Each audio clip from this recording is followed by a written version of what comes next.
తెలుగు రాష్ట్రాల్లో ఇప్పుడు ఒకటే హాట్ టాపిక్. ప్రశ్న యూట్యూబ్ ఛానల్ అధినేత రావణ్ పైన ఉపా కేస్ ఎందుకు పెట్టారు అని చెప్పి. దేశద్రోహం కేసు, రాజద్రోహం కేసు పెట్టాల్సిన అవసరం ఏంటి? ప్రశ్నిస్తే పవన్ కళ్యాణ్ ను కాస్త ఘాటుగా విమర్శిస్తే రాజద్రోహం పెట్టేస్తారా, ఉపా కేసు పెట్టేస్తారా అనేటువంటి ప్రశ్నతో పాటు ఉపా కేసు పెట్టిన తర్వాత రావణ్ భవిష్యత్తు ఏమిటి, అసలు కూటమి సర్కార్ ఏం చెప్పాలనుకుంది అనేటువంటి దానిపై ఇన్ డీటెయిల్ గా ఇన్ డెప్త్ గా డిస్కస్ చేద్దాం. Let's invite AP high court senior advocate Rajani garu on to the dial news hot seat with Vijay Sadhu. Rajani గారు నమస్తే. నమస్తే అండి. రజనీ గారు, ఇప్పుడు సోషల్ మీడియాలో రెండు వర్గాలుగా విడిపోయారు. ఒకటి రావణ్ సపోర్ట్ వర్గం, రెండవది రావణ్ వ్యతిరేక వర్గం, అంటే జనసేన అధినేత పవన్ కళ్యాణ్ వర్గం. హార్ష్ గా మాట్లాడినంత మాత్రాన, కాస్త పరిధి దాటే ఆవేశంగా మాట్లాడినంత మాత్రాన రాజద్రోహం కేసు, ఉపా కేసు పెట్టేస్తారా అనేటువంటి ప్రశ్న. సో దీనికి సమాధానం చెప్పి మీ అనాలిసిస్ స్టార్ట్ చేయండి రజనీ గారు. సార్ నమస్తే అండి. ముఖ్యంగా రాజద్రోహం అనేది చాలా పెద్ద కేసు అండి. అంటే పెద్ద పెద్ద తీవ్రవాదులకి, ఉన్మాదులకి, లేకపోతే భారతదేశ రహస్యాలని పక్క దేశానికి పంపిస్తున్నారు అనేటటువంటి అంటే కొంతమంది పాకిస్తానీ వాళ్ళు ఇక్కడే ఉండి ఇక్కడ దేశ రహస్యాలను తెలుసుకొని పంపిస్తారు. ఇంకొకటి బోర్డర్ లో సైనికుల మీద కూడా ఇలాంటి కేసులు ఎక్కువ నమోదవుతాయి. గతంలో అసలు ఇది పెట్టిన కారణమే బోర్డర్ లో సైనికుల కోసం అండి. సైనికుల్లో చాలా మంది దేశం కోసం కష్టపడే వాళ్ళు ఉంటే పక్క దేశపు మనుషులు కూడా మన సైనికుల్లో కొంతమంది చేరి దేశపు రహస్యాలని పక్క దేశానికి అందించే అవకాశాలు ఉన్నాయి. ఇక్కడ రఫేల్ యుద్ధ విమానాలు లాంటివి మనం కొనుక్కుంటున్నప్పుడు మనం ఎవరి దగ్గర ఎన్ని విమానాలు కొనుక్కున్నాం, ఆ విమానం ఎంత వరకు యుద్ధం చేయగలుగుతుంది, మన కెపాసిటీ ఏంటనేది మన దేశపు సీక్రెట్స్. అది కొంతమంది సైనికులకి మాత్రమే తెలుస్తుంది, సైనిక ఆఫీసర్లకి. సో వాళ్ళలో కొంతమంది కరప్టెడ్ అయిపోయో లేకపోతే వాళ్ళ కుటుంబాన్ని ప్రలోభ పెట్టి భయపెట్టో ఇలా కొన్ని రహస్యాలు దేశ విదేశాలకు వెళ్ళిపోతున్నాయి. అది పాకిస్తానే కాదండి, ఏ దేశానికి వెళ్ళిపోయినా సరే అతని మీద దేశద్రోహం కేసు పెట్టొచ్చు అని అలా అలా స్టార్ట్ అయినది ఈ రాజద్రోహం కేసు అని.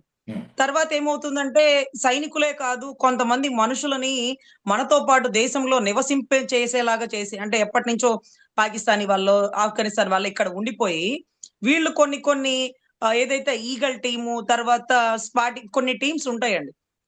సో ఈ టీమ్స్ కి కొంత ఇన్ఫర్మేషన్, ఏదైతే అండర్ వరల్డ్ కవరేజ్ ఇన్ఫర్మేషన్ కూడా వీళ్ళు గ్యాదర్ చేస్తున్నారని మీరు చూస్తే దురంధర్ సినిమా చూసినప్పుడు మన దేశం వ్యక్తి పక్క దేశానికి ఎలా అయితే ఒక స్పాగా వెళ్ళి కొంత అక్కడ ఇన్ఫర్మేషన్ ఎలా గ్యాదర్ చేశారో ఆ దేశస్తులు కూడా మన దేశంలో చాలా చోట్ల ఉన్నారండి. గతంలో రాయచోట్లో కూడా పాకిస్తానీకి సంబంధించిన ఉగ్రవాద బృందం ఉందని, మొన్నటి రోజు విజయవాడలో కూడా కొంత తీవ్రవాద బృందం ఇక్కడ ఉందని నివసిస్తున్నారు కదా.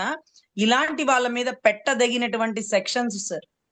ఈ రోజు కుల అల్లర్లు, మత అల్లర్లు, మన హిందూ దేవుళ్ళని తిట్టిన వాళ్ళని, లేకపోతే క్రిస్టియాలిటీ దేవుళ్ళని తిట్టిన హిందువుల మీద, లేకపోతే కులాల పేర్లు రెచ్చగొడుతూ తిట్టుకున్న వాళ్ళ మీద పెట్టదగిన కేసులు ఇవి కావు సార్. అంటే అవి తప్పు కాదా అంటే అవి చాలా పెద్ద తప్పు. దానివల్ల కుల విద్వేషాలు, మత విద్వేషాల వల్ల రాష్ట్రం నష్టపోతుంది, రాష్ట్ర అభివృద్ధి నష్టపోతుంది. కానీ ఎప్పుడైతే దేశపు రహస్యాలు పక్క దేశానికి వెళ్ళిపోతాయో దేశ భవిష్యత్తు పోతుంది, దేశం అంధకారంలోకి వెళ్ళిపోతుంది, దేశం ఒక యుద్ధ పరిస్థితిని ఎదుర్కోవాల్సి వస్తుంది. సో ఇది చాలా గ్రావిటీ పెద్దది. అందుకనే ఎన్వి రమణ చీఫ్ జస్టిస్ గారు ఉన్నప్పుడు ఈ దేశద్రోహపు కేసును ఏమన్నారంటే, ఒక గొడ్డలిచ్చి ఒక చెట్టు, అడవిలో ఒక చెట్టును నరకమంటే చేతిలో గొడ్డలి ఉంది కదా అని అడవిని మొత్తం నరికినట్టుగా ఉంటుంది. ఒక గొడ్డలిచ్చి ఒక అడవిలో ఒక చెట్టుని, అంటే ఒక దేశద్రోహంకి పాల్పడిన వ్యక్తిని ఆ కూకటి వేళ్లతో పెకిలించేంత బలమైన సెక్షన్ మీ చేతికిస్తే ఆ చెట్టునే కదా నరకాల, అడవి మొత్తాన్ని నరికేస్తారా? అప్పుడు ఇక రక్షణ ఎలాగా అనే పరిస్థితి ఉంటుంది సార్. సో ఇటువంటి పరిస్థితుల్లో ఈ దేశద్రోహం కేసు పెట్టడానికి ఇతను అనర్హుడు. ఇతను అఫ్ కోర్స్ రాముడు సీతని మాట్లాడాడు, తప్పది. అదే మాదిరిగా రాధా మనోహర్ దాస్ గారు క్రిస్టియాలిటీ గురించి మాట్లాడుతున్నారు, అది కూడా తప్పే. ఎందుకంటే హిందుస్థాన్ అంటే హిందూ దేశం కాదు కదా, ఇది సెక్యులర్ కంట్రీ కదా.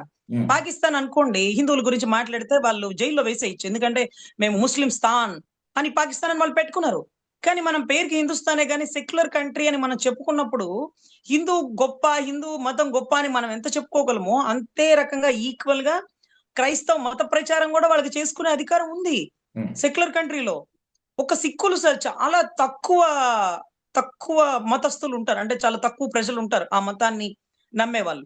ఉమ్, అలాంటి వాళ్ళు కూడా దేశ ప్రధాని తన అది ఏదంటే గురు గోవిందో ఏదో అంటారు చూడండి, వాళ్ళకి సంబంధించిన అవును. గురునానక్, ఉమ్, సిక్కుల మత గురువు గురునానక్. అదే ఉమ్, రకంగా గురుద్వారలో చెప్పులతో లోపలికి వెళ్ళిన కారణంగా ప్రధానమంత్రిని కూడా చంపడానికి వెనుకాడనటువంటి మత విద్వేషాలు. ఉమ్, అంటే మా మతాన్ని అవమానిస్తారా? అరే, పాపులేషన్ తక్కువ కదా వాళ్ళు. అయితే అయితే ఏంటబ్బా, ఉమ్, ఇప్పుడు హిందువులు ఎక్కువ, క్రిస్టియానిటీ ఎక్కువ, ముస్లిమ్స్ ఎక్కువ, సిక్కులు, ఉమ్, జైనులు తక్కువ తక్కువ ఉంటారు. కానీ ఎంత తక్కువ అనేది కాదు, వాళ్ళలో ఎంత చైతన్యం అంటే మా మతాన్ని అవహేళన చేస్తారా? మతాన్ని కూడా అవహేళన చేయలా, చెప్పులేసుకుని గురుద్వారాలోకి వెళ్ళారు. అది ఎంత పెద్ద తప్పు అనేది ఇందిరాగాంధీ గారు చనిపోతే అప్పుడు తెలిసింది. ఓరి నాయనో, ఉమ్, చాలా కేర్ఫుల్ గా ఉండాల. వాళ్ళని గనక ఏమన్నా మాట తేడా వస్తే ప్రధానిని సైతం అనే ఒక భావోద్వేగం అక్కడ కల్పించారు. ఉమ్, వాళ్ళు మనం 1000 మంది ఉన్నా, అంటే 100 మంది కౌరవులున్నా, 5గురు పాండవులున్నా ఎవరు గెలిచినారు మహాకురుక్షేత్రం అంటే 5గురే. ఉమ్, అంటే జనబలం, బుద్ధి బలం ఉండాలి కానీ భుజబలం కాదు అని వాళ్ళు నిరూపించినారు. అంటే మతం గురించి అంత గొడవలు జరుగుతాయి అంటే ప్రాణాలే తీసేస్తారు. ఉమ్, ఒక ప్రాంతీయ విభేదాలు ఎలా ఉంటాయి అంటే శ్రీలంకకు సంబంధించిన గొడవల్లో రాజీవ్ గాంధీ గారు చనిపోయిన కారణం కూడా మీకు తెలుసు కదండి. అవును. అంటే ఒక ప్రాంతీయ విభేదాలతో ఒక అప్పుడు వ్యక్తిని చంపేసినారు. మత విభేదాలతో ఇందిరాగాంధీ గారిని చంపేసినారు. ఉమ్, అంటే ఇది ఎంత గ్రావిటీ ఉంటదనేది ఇప్పుడు మనకు తెలుస్తుంది. తీవ్రవాదం, మతోన్మాదం, కులతత్వాలు, ప్రాంతీయ చిచ్చులు ఇవన్నీ కూడా గమనించుకోవాల్సినటువంటి విషయాలు. కానీ ఈ చట్టం ఏదైతే ఉందో, ఈ ఉపా చట్టం ఏదైతే ఉందో ఇది ఉమ్, ఇతని మీద పెట్టకూడదేమో. అంటే ఇతను మంచివాడా రజనీ గారు అంటే నేను మెగా అభిమానినండి. నాకు చిరంజీవి గారు అంటే ప్రాణం. ఉమ్, మరి పవన్ కళ్యాణ్ గారు అంటే కొంత కొంత ప్రశ్నించట్లేదు ఏంటనే కోపమే కానీ అంతకు మించి ప్రత్యేకించి ఆయన మీద కోపం ఏమి ఉండదు. ఉమ్, ఎందుకంటే ఆయన ప్రశ్నిస్తానని పార్టీ పెట్టాడు. ఆయన ఆయన కాపు కులం అంతా ఓన్ చేసుకొని దగ్గరుండి గెలిపించింది. నువ్వు ఎందుకు ప్రశ్నించట్లా, ఎందుకు కామ్గా ఉంటున్నావు, ఎందుకు ఊడిగం చేస్తున్నావు, ఎందుకు జీ హుజూర్ అంటున్నావు అంటూ కోపం పడతాం. ఉమ్, అంత మాత్రానికి మెగా ఫ్యామిలీని అంటే కొంత బాధ అనిపిస్తుంది, అనిపించకుండా ఉండదు. ఎందుకంటే చిరంజీవి అన్నని మెగా కుటుంబం అందరి మీద కోపం అంటే అది ఒప్పుకునేదగినది కాదు. ఉమ్, అదే మాదిరిగా అదే మాదిరిగా అతను రాముడు సీత గురించి మాట్లాడడం కూడా తప్పే. అంత మాత్రానికి అతన్ని ఈ చట్టం వెయ్యొచ్చా అంటే తప్పు. అతను ఉమ్, అదే మాదిరిగా సుగాలి ప్రీతి తల్లి గురించి ప్రస్తావించాడు. రాష్ట్రంలో ప్రతి సమస్య గురించి ప్రస్తావిస్తాడు. కులాలకు అతీతంగా ప్రతి దాంట్లో రియాక్ట్ అవుతుంటాడు. తప్పుని వెలుగెత్తి చెప్పుతుంటాడు. బాగుంటది. మీరు కూడా ఉమ్, 2, 3 ఇంటర్వ్యూ కూడా అతనితో చేస్తున్నారు. మీకు కూడా తెలుసు. అవును. మనం అందరం కూడా కడుపులో పర్సనల్ గడ్జ్ ఏమి ఉండదు. ఉమ్, కానీ పరిధి దాటి మాట్లాడకూడదు. దేనికైనా కొంత బౌండరీస్ ఉంటాయి. నువ్వు చిరంజీవి గారిని తిట్టినప్పుడు జగన్ గారు మెచ్చుతారా? ఎందుకు మెచ్చుతారు? ఉమ్, అన్న అన్న అని సంబోధిస్తాడుగా. ప్రభుత్వంలో వాళ్ళు లేకపోయినప్పటికీ చిరంజీవి గారిని ఇంటికి పిలిపించి భోజనం పెట్టి ఆయన ఏది అడిగితే అది చెయ్యండి, ఆయన ఆయన కోసం అడగడు, సినీ ఇండస్ట్రీ కోసం అడుగుతాడు అంటూ ఆ రోజు పేరుని నానిని ఎంత కష్టమైనా చెయ్యండి అంటే అప్పట్లో చాలా పనులు జరగవనుకున్నవి కూడా జరిగినవి. అప్పట్లో చాలా సినిమాలండి. 'త్రిబుల్ ఆర్' సినిమా, 'బాహుబలి' అవన్నీ రిలీజ్ అయ్యే మూమెంట్ లో అతనికి చాలా అనుకూలంగా ఫేవర్ గా మాట్లాడారు అప్పట్లో జగన్ రెడ్డి గారు. కానీ అతను ఎవరిని విమర్శిస్తున్నాడు, ఎవరు నచ్చట్లేదు అంటే అతని స్వేచ్ఛ, అతని ఇష్టం. ఉమ్. కానీ స్వేచ్ఛ అనేది పరిధి లోపు ఉండాలి, పరిధి దాటకూడదు అంటే కూడా మనం తప్పక ఒప్పుకోవాల్సి వస్తుంది. కానీ ఇంత పెద్ద పెద్ద కేసులు పెట్టడం, అది దేశానికి విపత్తేమి రాలేదు కదా అతని వల్ల. ఇప్పుడు అతను ఎవరి చేసింది మీదైనా తప్పంటే ఉపా కేసు మనం పెట్టడము అంటే వాళ్ళ భవిష్యత్తును పూర్తిగా అంధకారం చేయటమే. అసలు భయం అంటే ఏంటో చూపించడం, ప్రశ్నించాలి అనేటువంటి ఫీలింగ్ వచ్చినా కూడా దాన్ని పురిట్లోనే చంపేయటం వంటిది. ఉపా కేసుతో ఆ, రావణ్ భవిష్యత్తు అయిపోయింది అని అంటున్నారు చాలా మంది. మీరు ఒప్పుకుంటారా, లేకపోతే న్యాయం గెలుస్తుంది అంటారా యాజ్ అ సీనియర్ అడ్వకేట్ గా? Sir 100% sir. ఉపా కేసులో ఏమి భవిష్యత్ ఏమి అయిపోయే పరిస్థితి ఏమి ఉండదు. బట్ బయటకు వచ్చాక అతను 100% నిరూపించుకోవచ్చు. కాకపోతే ఇప్పుడు ఇమీడియట్ గా బెయిల్ రానటువంటి సెక్షన్. మళ్ళీ దీనికి తగ్గట్టుగా అతను ఏ వీడియోస్ చేయడానికి ఎంతవరకు అవకాశం ఉంటుందో కూడా చూడాలి. ఉమ్, ఎందుకంటే అంత పెద్ద కేసు పెట్టి అతనికి కుటుంబం, అతని భవిష్యత్ ఇవన్నీ కూడా దృష్టిలో పెట్టుకోవాలి. బిడ్డలు తప్పు చేస్తే పెద్ద మనసుతో క్షమించే గుణం ఉండాలి తల్లిదండ్రులకి. ఈ రోజు తల్లిదండ్రులు లాంటి ప్రభుత్వం ఈ రోజు రావణ్ణి బుజ్జగించి చెప్పే పరిస్థితి లేదు. సో కొంచెం కఠినంగా ఉండాలి. కఠినం అనేది ఇంత కఠినమా అంటే పరిస్థితి అంటే తప్పుని బట్టి శిక్ష ఉంటుందండి. ఒక మనిషిని ఒకతను కొట్టాడు అనుకోండి 323 కడతారు. ఆయుధంతో కొట్టారనుకోండి 324 కడతారు. లేదు ఆయుధం పెట్టి చంపేలా కొట్టారనుకోండి 307 కడతారు. ఒకవేళ చంపేశారనుకోండి 302 కడతారు. ఇలా సెక్షన్ల పేర్లు నేను చెప్తున్నాను కానీ అదే మాదిరిగా 2 సంవత్సరాలు, 4 సంవత్సరాలు, 7 సంవత్సరాలు మర్డర్ కేసు అంటే above 7 years non bailable offence. 307 అంటే కూడా ఇంచుమించు అలాగే. అంటే తప్పుని బట్టి పనిష్మెంట్ ఉంటది కాబట్టి ఇతను చేసిన తప్పుని దృష్టిలో పెట్టుకొని ఇతను పరిధికి తగ్గ పనిష్మెంట్ వేస్తే బాగుంటది. కానీ అంత పెద్ద పెద్ద సెక్షన్లు కట్టడానికి ఇతను అనర్హుడు. ఇతను మంచి ఇతను చెడు అని నేను చెప్పను. కానీ అందరం కూడా మనుషులమే. కొంత కొంత భావోద్వేగం అప్పుడున్నటువంటి ముఖ్యమంత్రి మీద రియాక్ట్ అయినటువంటి పవన్ కళ్యాణ్ గారి మీద ఆ ప్రభుత్వం ఎప్పుడు చట్టపరమైన చర్యలు తీసుకోలేదు. ఆనా కొడకల్లారా ఈనా కొడకల్లారా గుండెలిప్ప తీసి కొడతాను అంటే ఇమీడియట్ గా ఆ ప్రభుత్వం రియాక్ట్ అవ్వలేదు. మరి నన్ను అన్నారు కదా రజనీ గారు ప్యాకేజ్ స్టార్ అని, అందుకే నేను కోపంతో చెప్పు చూపించానంటే ఈ రోజు కూడా మన మాజీ ముఖ్యమంత్రిని గొడ్డలి పార్టీ అంటున్నాం. నీ చిన్నాయిని నరికేసినావని నిండు స్టేజ్ లో చెప్పినాం, నీ చెల్లిని కొట్టినావని చెప్పినాం. మరి అప్పుడు అతనికి బాధ కలిగి భావోద్వేగంతో నేను మా చిన్నాయిని నరికినారా మీరు చూసినారా అని అతను భావోద్వేగంతో రెండు చెప్పులు లేపల అంటే అతని మీద మోపిన ఆరోపణకి అతను స్పందించాను అని గౌరవ పవన్ కళ్యాణ్ గారు చెప్తుంటే మనం కూడా తల్లి చెల్లి గొడ్డలి అంటూ అతని మీద మనం కూడా నిందలు వేస్తున్నప్పుడు అతని స్పందన ఇంకెంత తీవ్రంగా ఉంటుందని మనం ఎక్స్పెక్ట్ చేయొచ్చు కదా. కానీ ఆ స్పందన లేకుండా ఒక స్మిత ప్రజ్ఞత కలిగి ఉన్నాడు ఒక అనుభవం లేని వ్యక్తి అంటే అది ఆశ్చర్యం కదా. అనుభవం లేని ముఖ్యమంత్రి మరి అంత స్మిత ప్రజ్ఞత కలిగి ఉండడం వల్ల ఈ రోజు ఏ గొడవలు అల్లర్లు చెలరేగల. గతంలో కూడా ఆ పార్టీ ఆఫీస్ నుంచి బోషాడికే అన్నప్పుడు ఏవైతే భావోద్వేగంతో ఉన్నటువంటి ఆయన అభిమాన బృందం వచ్చి మంగళగిరి పార్టీ ఆఫీస్ మీద రాళ్లు దువ్వినారు. లోపల మనుషులు ఉన్నారు వారెవ్వరు లోపలికి వెళ్ళి కత్తులతో కటారాలతో వాళ్ళ మీద దాడి చేయాల, రక్తపాతం చేయాల. వాళ్ళు గొడవలు పెట్టడం అనేది కాదు కానీ అక్కడ రాళ్లు రువ్వినారు, అక్కడ మనుషులు అయితే వచ్చినారు. అది కూడా తప్పని మనం ఖండించాం. తప్పు సార్, అలా పార్టీ కార్యాలయాల మీదకి వెళ్ళకూడదు అని ఖండించాం. తప్పు అని చెప్పినాం. కానీ ఒక్క బోషాడికే అని నువ్వు పార్టీ ఆఫీస్ లో మాట్లాడితే దాన్ని ఇమీడియట్ గా అదేదో ఎడిటింగ్ లో తీసేయండి, ఆ పదం వాడకూడదు. అక్కడ ముఖ్యమంత్రి అతను 151 సీట్ల గల వ్యక్తి, సెంట్రల్ నే ఒక సోనియా గాంధీకి ఎదురెళ్ళిన వ్యక్తి, 16 నెలలు జైల్లో ఉన్న భయపడని వ్యక్తి ఇతన్ని ఈ మాట అంటే వాళ్ళ అభిమానులు 40-50% ఓటింగ్ ఉన్న అభిమానులు ఊరుకుంటారా అని గౌరవ అనుభవం గల చంద్రబాబు గారు ఆ మాటని ఎడిటింగ్ లో తీసేయాలి. కానీ తీల. అది పెద్ద తప్పు అయిపోయింది. కోపంతో భావోద్వేగంతో నిన్నొకటి అన్నారు, నువ్వు ఒకటి అన్నావు పవన్ కళ్యాణ్ గారి విషయం, అది ఓకే. కానీ ఖాళీగా కూర్చొని పార్టీ ఆఫీస్ లో మాట్లాడాల్సిన అవసరం లేదు కదా. సో అక్కడ రియాక్ట్ అవ్వడాన్నే మనం అంత పెద్ద తప్పు అన్నప్పుడు చేసిన తప్పుకి క్షమాపణ అడిగినప్పటికీ అంబటి రాంబాబు గారి ఇంటి మీద 7:30 గంటలు ఆపకుండా దాడి చేసినప్పుడు దీన్ని తప్పు అనడంలో ఒక వృత్తి ధర్మంతో అది తప్పు అని నేను అనుకోనండి. అది నా ధర్మం అనుకుంటాను. అక్కడ ఖండించాను, ఇక్కడ ఖండిస్తాను.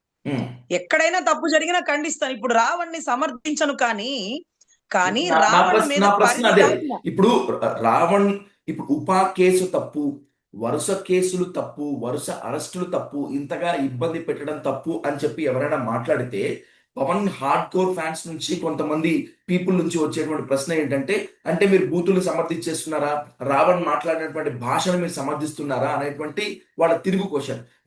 మీ ఆన్సర్ ఏంటి దానికి? అంటే ఎంత తప్పుకి అంతే పనిష్మెంట్ ఉండాలండి. రావణ్ ఎందుకు సమర్థిస్తాను? నాకు ఇంకా కూడా ఏంటంటే గతంలో ఒకసారి దాసర్ రాము గారు ఏదైతే మీకు తెలుసు కదా కందుకూరు ఘటన గురించి రియాక్ట్ అయ్యారు చాలా ఘాటుగా. ఎందుకంటే అప్పటికి ఒక 6 నెలల ముందో ఒక 4 నెలల ముందో వాళ్ళ బిడ్డ చనిపోయిందండి క్యాన్సర్ తో. ఒక కుటుంబంలో ఒక మనిషిని కోల్పోతే ఆ కుటుంబం ఎంత ఆవేదన గురవుతుందో ఆయనకి తెలుసు. కాబట్టి ఆ భావోద్వేగంలో మీరు ఫార్చునర్ కార్లేసి తొక్కిచ్చి చంపేస్తారా మేము దగ్గరుండి గెలిపిస్తే అంటూ ఆయన చాలా ఘాటైన విమర్శలు చేసినారు ఆ కమ్మ కులం మీద. కానీ దానికేమి ప్రభుత్వం పెద్దగా రియాక్ట్ అవ్వలేదండి. ఆయన భావోద్వేగంతో మాట్లాడారని అర్థం చేసుకున్నారు. మనిషి చనిపోయినప్పుడు రియాక్ట్ అయ్యాడు కానీ అని కూడా అర్థం చేసుకున్నారు. అది కూడా కొంత మనం హర్షించదగింది. కానీ దాని గురించి రావణ్ గారు ఒక రోజు దాసరాము గారిని ప్రత్యేకించి తిట్టారు. అలా ఎలా మాట్లాడుతూ కమ్మ కులం గురించి నేను కమ్మ చౌదరులు అసలు వీళ్ళు సరైన వాళ్ళు కాదు, వీళ్ళు ఎందుకు వదిలేశారు అని కూడా మాట్లాడారు. అప్పుడు నేను చాలా బాధపడ్డాను. ఎందుకంటే నాకు దాసరాము గారు అంటే ఒక గురు సమానం, కుల పెద్ద అని అనుకుంటాం కాబట్టి. ఎందుకంటే ఆయన ఎవరి కోసం కష్టపడ్డారు, వాళ్ళ కుటుంబం కోసం కాదు కదా. ఆ తర్వాత గవర్నమెంట్ నుంచి రావాల్సిన బెనిఫిట్స్ కూడా వచ్చినాయి. అంటే ఇక్కడ ఆయన నేను తప్పు అన్ను ఒప్పు అన్న కానీ ఇంత పెద్ద కేసులు వేసి ఆ కుటుంబాన్ని రోడ్డున పడేయడం చాలా పెద్ద తప్పు సార్. చాలా ఉమ్, పెద్ద తప్పు. అతన్ని తప్పు చేస్తే తగ్గ సెక్షన్స్ పెట్టండి. మళ్ళీ రెండోసారి చేయకుండా మీరు ఆర్డర్ తెచ్చుకోండి. ఆ యూట్యూబ్‌ని ఛానెల్‌ని బ్లాక్ చేయండి. అంతేకాని ఒక తీరని నేరం చేసినట్టుగా ఇంత పెద్ద రాజద్రోహం సెక్షన్ కట్టడం, అతని భవిష్యత్తుని, అతని కుటుంబాన్ని రోడ్డున పడేసినట్టే. అతనికొకటి నచ్చదు, ఇంకొకళ్ళకి ఇంకొకటి నచ్చదు. సరే మతాలు విద్వేషాలు రెచ్చగొట్టొచ్చా రజనీ గారు? అలాగా పవన్ ఉమ్, కళ్యాణ్ గారిని మాట్లాడొచ్చా? దాసరాము గారిని మాట్లాడొచ్చా అంటే, అరెరే! 3 సార్లు ప్రధానమంత్రి అయిన నరేంద్ర మోడీ గారిని కమ్యూనిస్టులు మాట్లాడతారు. ఉమ్, ప్రపంచ జీతగాడు, కార్పొరేట్ వ్యవస్థకి ఊడిగం చేస్తున్నాడు. అతని మోచేతి నీళ్లు తాగేవాడు చంద్రబాబు. ఇతని పంచన చేరిన వాడు పవన్ కళ్యాణ్ అంటూ పెద్ద పెద్ద స్టేజ్‌ల మీద మాట్లాడతారు. మళ్ళీ జగన్ గారిని సమర్థిస్తారంటే జగన్ గారిని కూడా తిడతారు వాళ్ళు. తిడతారు. అది కమ్యూనిజం నేచర్ అది. ఉమ్, వాళ్ళు ఎక్కడ ఏ స్థానంలో ఉన్నా, ఏ స్థాయిలో ఉన్నా తప్పుని ఎంత లెక్కైనా ప్రశ్నిస్తారు భయం లేకుండా. అది ఎర్ర జెండా సిద్ధాంతం. ఉమ్, సో మరి ప్రధానమంత్రి గారు కమ్యూనిస్టుల మీద రియాక్ట్ అయ్యారా? లేదు కదా! సో అదే మాదిరిగా అంత తొందరగా స్పందించాల్సిన అవసరం లేదేమో. పట్టించుకోవాల్సిన అవసరం లేదేమో. ఉమ్, ఆ యూట్యూబర్‌కి కోసం మనం విలువైన సమయాన్ని కేటాయిస్తూ, మనం 3 శాఖల మంత్రులమి. వీటికి తోడు సినిమాలు ఒప్పుకొని 'ఓజీ 2' చేయాల్సొస్తుంది. దీనికి తోడు మన అనారోగ్యం కూడా కొంచెం ఇబ్బందిగా ఉంది. దీనికి తోడు పార్టీని బలోపేతం చేసుకుంటున్నాం. ఇంత మన బిజీ షెడ్యూల్‌లో ఒక యూట్యూబర్ వీడియోకి మనం స్పందించాలా? లేదు రజనీ గారు మతం గురించి మాట్లాడాడు కదా అంటారు. మరి మతం గురించి మాట్లాడినప్పుడు ఉమ్, ఇమ్మీడియేట్‌గా ప్రభుత్వం రాగానే అతన్ని ఎత్తి లోపలేసి ఉండాల్సింది కదా! అప్పుడు మతం మీద శ్రద్ధతో వేసున్నారు. ఆయన పాలిటిక్స్ సనాతని అని నమ్మి ఉండేవాళ్ళు. ఈ ఉమ్, రోజు నిన్నటి రోజు జడా శ్రావణ్ కుమార్ గారు ఏలూరులో పెట్టిన మీటింగ్‌లో అప్పుడు పవన్ కళ్యాణ్ గారిని విమర్శించినప్పుడు అరెస్ట్ చేసిన తర్వాత చాలా స్టేషన్‌లలో పిఠాపురంలో, సర్పవరంలో, బందర్‌లో పెట్టిన కేసుల్లో కేవలం పవన్ కళ్యాణ్ గారిని విమర్శించారని అభిమాన బృందం పెట్టినటువంటి కేసులవి. అవి కేసులవి. దాని తర్వాత ఈ రోజు ఈ కేసు కట్టడం అంటే అతన్ని అన్నారనే కేసులు కట్టి, తర్వాత అతని కోసం లా అండ్ ఆర్డర్ ఇలా పనిచేస్తుందా? ఇది ప్రజాస్వామ్యమా అని అంటారని రాజద్రోహం కేసు కట్టడం అనేది కడు శోచనీయం. అంటే జనాలు ఆలోచిస్తారు. మనకెందుకు ఇప్పుడు నిజంగా అతను హైందవ ధర్మాన్ని అవహేళన చేస్తే, యుద్ధం జరిగినప్పుడు బోర్డర్‌లో సైనికులు రియాక్ట్ అవుతారు గానీ రాష్ట్ర ప్రజలు కాదు కదా! ఉమ్, సైనికుల తర్వాత సైనికులకు అవసరమైతే రాష్ట్ర ప్రజలు ముందుకొస్తారు. కానీ అలాంటప్పుడు హిందువు గురించి అవహేళనగా మాట్లాడితే ముందు వారియర్స్ ఎవరండి? ఆర్ఎస్ఎస్ కదా! ఉమ్, విశ్వ హిందూ పరిషత్ కదా! ఒక ఒక లడ్డూ కల్తీ జరిగితే ముందు రియాక్ట్ అవ్వాల్సింది ఎవరండి? వీళ్ళే కదా! ఉమ్, అన్‌అపాలజిట్ సనాతని అని మనం ఇప్పుడు మారామేమో వాళ్ళెప్పటినుంచో కాషాయం కట్టుకొని వాళ్ళు అదే పనిగా ఉంటారు కదా! ఆ ధర్మాన్ని కాపాడుకోవడం, ధర్మం అంటే భజన చేయడం కాదు, ధర్మం అంటే యుద్ధం చేయడం అని 'Harihara Veeramallu' dialogue as it is వాళ్ళు పాటిస్తుంటారు కదా! ఉమ్, సో నేనేమంటానంటే వాళ్ళు కదా రియాక్ట్ అవ్వాలి. ఎందుకు మీరు స్పందిస్తున్నారు? మీరు స్పందించి ఈరోజు ప్రజాస్వామ్యంలో కక్ష సాధింపు చర్య పవన్ కళ్యాణ్ చేశాడని ముద్ర మీరు వేసుకుంటున్నారు? అతను మిమ్మల్నే కాదు చంద్రబాబు గారిని కూడా తిట్టారు. మరి అతను రియాక్ట్ అవ్వకుండా మీరు రియాక్ట్ అవుతుంటే ఈరోజు ప్రజాస్వామ్యం లా అండ్ ఆర్డర్‌ని మీరు కంట్రోల్ తప్పిస్తున్నారని చూసేవాళ్ళు మిమ్మల్ని ఎందుకు అనుకోవాలా? ఉమ్, చంద్రబాబు గారిని అనుభవం లేని ముఖ్యమంత్రినే 100 మాటలు అంటున్నాడు. ఇంకా నేను ఆ కులస్తున్నే అని అంటున్నాడు. అతను రియాక్ట్ అయ్యి ఉంటే బాగుండేది. ఉమ్, అతని కోసం టీడీపీ అభిమానులు కేసులు పెడితే బాగుండేది. అందులోనూ ఒక సెక్షన్ ఆఫ్ లా ఉంటదండి. అదేంటంటే నన్ను తిడితే నేను మాత్రమే కేసు కట్టాల. ఉమ్, నన్ను తిట్టారని నా అభిమానులు కేసు కట్టకూడదు. ఇప్పుడు ఉమ్. పవన్ కళ్యాణ్ గారిని అవహేళనగా మాట్లాడారంటే పవన్ కళ్యాణ్ గారే స్వయంగా ఇచ్చి కంప్లెయింట్ ఇస్తే తప్ప ఆ కంప్లెయింట్ వాలిడ్ కాదు ఎగ్జాక్ట్లీ అనేటటువంటి ఇప్పుడు ఇప్పుడు అద్భుతమైన జడ్జ్‌మెంట్ ఉంది. The most valid point Rajani garu మీరు మాట్లాడింది. ఇప్పుడు పవన్ కళ్యాణ్ గారే స్వయంగా వెళ్ళి కంప్లైంట్స్ ఇస్తే దానికి ఒక శాంటిటీ డెన్సిటీ ఉండేది. కానీ పవన్ కళ్యాణ్ గారి తరపున అభిమానులు వెళ్ళారు, కంప్లైంట్ ఇచ్చారు, ఎఫ్ఐఆర్ లో నమోదయ్యాయి. ఈ కేసులు రేపు న్యాయస్థానంలో నిలబడతాయా? నిలబడే ఛాన్స్ ఉంటుందా? 100%. అయ్యా 100% విజయసాయి గారు ఇది ఖచ్చితంగా ఆలోచించాలి. ఎందుకంటే ఒక అద్భుతమైన జడ్జ్‌మెంట్ కోట్ చేసుందండి. ఆ ఉమ్, కోట్ చేసినటువంటి జడ్జ్‌మెంట్ ప్రకారం ఈ రోజు ఏదైతే ఆ కేసులన్నీ తొలగిపోతాయండి. ఇప్పుడు అంబటి రాంబాబు గారి మీద ఒకవేళ చంద్రబాబు గారిని అన్నారని ఆయన అభిమానులు కేసు కట్టి ఆయన్ని లోపలేసినా చంద్రబాబు గారికి మాత్రమే కేసు కడితే అంబటి రాంబాబు గారిని అరెస్ట్ చేయాలి. పవన్ కళ్యాణ్ గారికి మాత్రమే వచ్చి పోలీస్ స్టేషన్‌కి లేకపోతే ఆన్‌లైన్‌లో కేసు ఫైల్ చేస్తేనే రావణ్ణి అరెస్ట్ చేయాలి. అలాంటి అద్భుతమైన జడ్జ్‌మెంట్ ఉంది కాబట్టి ఇవాళ 130 కేసులు పెట్టినప్పటికీ రేపు హైకోర్టులో వీగిపోయే అవకాశాలు ఎక్కువ ఉంటాయండి. ఈ చట్టం ప్రకారం ఏంటంటే అభిమానులనే పేరుతో అల్లకల్లోలంగా 10 చాట్ల ఇష్టం వచ్చిన పేరుతో ఇష్టం వచ్చిన వాళ్ళు కేసులు వేసేయొచ్చు. నానా రకాలమైన ప్రదేశాలలో. కానీ ఎవరైతే గౌరవ పవన్ కళ్యాణ్ గారు ఒక కాకినాడలో పిఠాపురంలో కేసు వేశారు అనుకోండి, అదే పవన్ కళ్యాణ్ గారు మళ్ళీ సర్పవరంలో వేయలేరుగా, అదే పవన్ కళ్యాణ్ గారు బందర్లో వేయలేరుగా, డబల్ జియో పాండ్రే అని ఒక కేసు మీద ఇన్ని చోట్ల నమోదు చేయలేరుగా. సో అప్పుడు ఎవరైతే మనసు నొచ్చుకుందో వారే స్వయంగా వచ్చి ఒక చోట మాత్రమే కేసు వేయగలరు. కాబట్టి ఇలా అన్ని పోలీస్ స్టేషన్లో అన్ని ఎఫ్ఐఆర్లో వృధా ప్రయాస కాకూడదు, ఇది విలువైన పోలీసు వారి సమయాన్ని వృధా చేయకూడదు అనేటటువంటి ఉద్దేశంతో పెట్టినటువంటి చట్టం అండి. వీళ్ళు ఎన్ని చోట వేసుకున్నా అది ఇవాళ కాకపోతే రేపైనా ఆ కేసులన్నీ కొట్టేస్తారు, అవి నిలబడవు. సో దానికి శాంటిటీ ఉండదు. కానీ ఎవరైతే ఉపా ఈ బాధపడ్డారో ఈ వారు ఈ మాత్రమే. ఈ- ఈ కేసులన్నీ ఒకే ఎత్తు, ఉపా కేసు మాత్రం ఒకే ఎత్తు. 14 రోజులు రిమాండ్ అయితే వేశారు, కానీ తర్వాత మాత్రం ఉపా కేసులో దాదాపు 6 నెలల వరకు బెయిల్ వచ్చే ఛాన్స్ ఉండదు, బయటికి వచ్చే ఛాన్స్ ఉండదు అని చెప్పి అంటున్నారు. సరే, ఉపా కేసు నిలుస్తుందా లేదా అనేటువంటిది that has to be decided by the arguments by the humble magistrate కావచ్చు రజనీ గారు. బట్ ఏంటి శానిటీ, 6 నెలల వరకు బెయిల్ దొరకకుండా ఉంటుందా? అదే సార్, దానికి ఉండేటటువంటి బలమైన ఆయుధం అదే సార్, అంత పెద్ద సెక్షన్. అందుకే అంటున్నాను, అతను చేసింది తప్పు కాదు అని నేను చెప్పను, కానీ అతను చేసిన తప్పుకి అంత పెద్ద శిక్ష వేయడం అనేది కడు బాధకరం అండి. ఎందుకంటే అందరూ మనుషులమే, భావోద్వేగంతో ఒకడు కోపంలో 4 మాటలు అనొచ్చు, ఒకరికి ఒకరు నచ్చకపోవచ్చు. కానీ ఇప్పుడు ఈ కేసులో గోద్రా ఘటన అని మీరు వినుంటారు. అప్పట్లో మోడీ గారు, అమిత్ షా గారు వీళ్ళందరూ అవును. ట్రైన్లు తగలపెట్టిన కేసులో వీళ్ళందరూ కూడా ముద్దాయిలే. అక్కడ కూడా మత అల్లర్లండి. ఆ టైంలో అప్పుడు మీకు తెలుసో లేదో, అయోధ్య రామ్ మందిర్ గొడవలో అప్పటికప్పుడు ఒక ట్రైన్ వేసి, గోద్రా ట్రైన్ ఏదో ఉంటది చూడండి, ఆ ఏరియా గోద్రా ఏరియా, ఆ అవును. ట్రైన్ ఒకటి వేసి, ఆ ట్రైన్ కి సంబంధించి వాళ్ళందరూ హిందువులందరూ ఆ ట్రైన్ లో వెళ్ళి అక్కడ బాబ్రీ మసీదు కాదు రామ్ మందిర్ రావాలని పూజలు చేసినారు. అప్పుడు హిందువులందరినీ రెచ్చగొట్టుకుంటూ ఒకరికొకళ్ళు వెళ్ళి ఆ ట్రైన్ ని తగలపెట్టారు. ఆ ట్రైన్ లో వాళ్ళు జై శ్రీరామ్ అంటూ హిందూ నినాదాలు చేస్తూ, లేకపోతే ముస్లిం తిడుతూ చేశారు. సో ఈ ఘటన ఎలా అయితే జరిగిందో ఇది కూడా మరి రాజద్రోహం కిందే అవుతది కదా. అంటే మత విద్వేషాలు ఒకళ్ళనొకళ్ళు రెచ్చగొట్టుకుంటూ తర్వాత ఎంతో మంది ముస్లింస్ ని ఊచకోత కోసేసినారు. జై శ్రీరామ్ అంటూ నరికేస్తే తల మెడ మొండెం ఏకమైపోయిన పరిస్థితి చూసినాం. అంత అల్లర్లు ఒక్క గుజరాత్ లోనే ఎందుకు జరిగినాయి? ఏ రాష్ట్ర ముఖ్యమంత్రుల దగ్గర లేని అల్లర్లు గుజరాత్ ముఖ్యమంత్రి గారు గెలిచిన కాన్స్టిట్యున్సీలో ఎందుకు ఉంది? బాబ్రీ మసీదు ఇవన్నీ ఇంకొక ఏరియా కదా. అయోధ్యకి గుజరాత్ కి ఏంటి సంబంధం?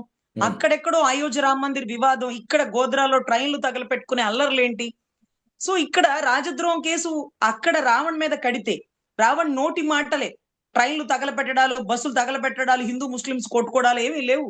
మరి ఇంత పెద్ద ఘటన జరిగితే ఇప్పుడు మోడీ గారు, అమిత్ షా గారు నేరగాళ్ళ అప్పుడు మనం భావిస్తే, ఒకవేళ మనం అనుకోవాల్సి వస్తే, హిందూ మతాన్ని కాపాడుతున్నాం మనం అని మనం అనుకుంటే ఎవరి నుంచి కాపాడుతున్నాం? ఇదేమన్నా బ్రిటిష్ సామ్రాజ్యమా? ఇక్కడేమన్నా ముస్లింస్ పరిపాలిస్తున్నారా? ఎవరి నుంచి మన హిందూ మతాన్ని కాపాడుకుంటున్నాం అంటే ముస్లింస్ నుంచి. సరే, ముస్లింస్ అక్కడ ఎక్కడున్నారు? ముస్లింస్ మన దేశాన్ని పరిపాలించట్లా, మన రాష్ట్రాన్ని పరిపాలించట్లా. మరి ఎవరి నుంచి మన ధర్మాన్ని మనం కాపాడుకోవాలి అంటే క్రిస్టియానిటీ నుంచా, ముస్లింస్ నుంచా? మరి వాళ్ళిద్దరి నుంచి మనం కాపాడుకుంటున్నామంటే వాళ్ళకి మనకి శత్రుత్వం ఉన్నట్టే కదా. వాళ్ళ నుంచి మనం కాపాడుకునేది ఏంటి? హిందూ ముస్లిం బాయి అని మనమే అనుకుంటాం. బ్రిటిష్ నుంచి వచ్చినటువంటి అద్భుత చట్టాలు క్రీస్తు పూర్వం, క్రీస్తు శకం, క్రీస్తు పుట్టిన దగ్గర నుంచి గొర్రెల కాపరిగా ఏదైతే అక్కడ పుట్టిన దగ్గర నుంచి చనిపోయే వరకు ఆ తండ్రి పడుతున్న కష్టాలే తప్ప ఒక్క అద్భుతాలు కూడా ఉండవు పాపం. ఒక మనిషి ఇన్ని కష్టాలు పడతాడా అంటే మన హైందవ ధర్మంలో కూడా ఒకప్పుడు రాముడు సంతోషంగా, ఒకప్పుడు రాముడు కష్టంగా అని 2 పర్వాలు చూస్తాం. కానీ ఎప్పుడూ కష్టాలేనా ఒక మనిషి జీవితంలో? ఆ మనిషి ఉన్నాడా లేదా అంటే ఉన్నాడు రజనీ గారు. క్రీస్తు పూర్వం, క్రీస్తు శకం, అదే కదా క్రీస్తు గుర్తు. మరి అటువంటి క్రైస్తవాన్ని మనం తక్కువ చేస్తూ మాట్లాడే రాధా మనోహర్ దాస్ మీద కూడా ఇదే కేసులు పెడతారు కదా. ఇది సెక్యులర్ కంట్రీలో హిందూ ధర్మాన్ని పెట్టాలి కదా కాపాడటం. అంటున్నారు, పెడతారు కదా, పెట్టాలి కదా అంటున్నారు. ఎస్ సార్, అన్ని ధర్మాలని కాపాడవలసినటువంటి దేశంలో మనం ఉండి ఈ రోజు రావణ్ చేసినటువంటి తప్పుకి ఇంత పెద్ద పనిష్మెంట్ వేయడం తప్పు సార్. నేను మెగా అభిమాని, నేను దాసరాము గారి అభిమాని, లేకపోతే నేను ఒక రాముడు సీతకి సంబంధించిన భక్తురాల్ని, నాకు కోపం ఉంటుంది. కానీ ఎంత కోపమో అంతే ప్రదర్శించాలి. కానీ తప్పుకు మించినటువంటి కోపం, తప్పుకు మించినటువంటి కక్ష సాధింపు ఆ వ్యక్తి కుటుంబాన్ని చిన్న భిన్నం చేసేస్తుంది సార్. దాన్ని కొంచెం ఒక్కసారి గౌరవ తల్లి సమానంలో ఉన్నటువంటి ప్రభుత్వం కొంచెం ఆలోచించాల్సినటువంటి బాధ్యత ఉంది. కేసులు మీరు ఎన్ని పెట్టినా తప్పులేదు, కానీ ఇంత పెద్ద కేసు దేశ ద్రోహానికి అతను ఏం పాల్పడ్డాడో ఒక్కసారి ఆలోచించాలి. ఎవరు ఒక మనిషిని ఇది అంటే ఒక మనిషి వైపు మాట్లాడితే దాని అర్థం అతన్ని సమర్థించినట్టు కాదండి. అతనికి ఎంతవరకు పనిష్మెంట్ వేయాలో అంతవరకే పనిష్మెంట్ వేయాలి, కానీ అతని మీద పగ సాధింపు, కక్ష సాధింపు, ఈ తీవ్రమైన చర్యలు, ఈ తప్పుడు కేసులు ఇవన్నీ పెట్టడం తప్పు. ఉమ్. సో దయచేసి ప్రభుత్వం సానుకూలంగా స్పందించాలని మనస్ఫూర్తిగా కోరుకుంటూ, కోపాలను తగ్గించుకోవాలి, కక్ష సాధింపులు తగ్గించాలి. ఎంత తప్పుకి అంటే ఎంత చెట్టుకి అంతే గాలి అంటారు చూడండి, ఎంత తప్పుకి అంతే పనిష్మెంట్ వేయాలని మనస్ఫూర్తిగా కోరుకుంటున్నామండి. థ్యాంక్ యూ రజనీ గారు, thank you so much. Me hectic షెడ్యూల్లో కూడా ఈ కేసుపై ఇంత డీటెయిల్ గా మాట్లాడి ఎంతో అవగాహన కల్పించినందుకు మరొకసారి మీకు థ్యాంక్ యూ చెప్తున్నాను. నమస్తే madam. Thank you. Thank you sir. Thank you sir.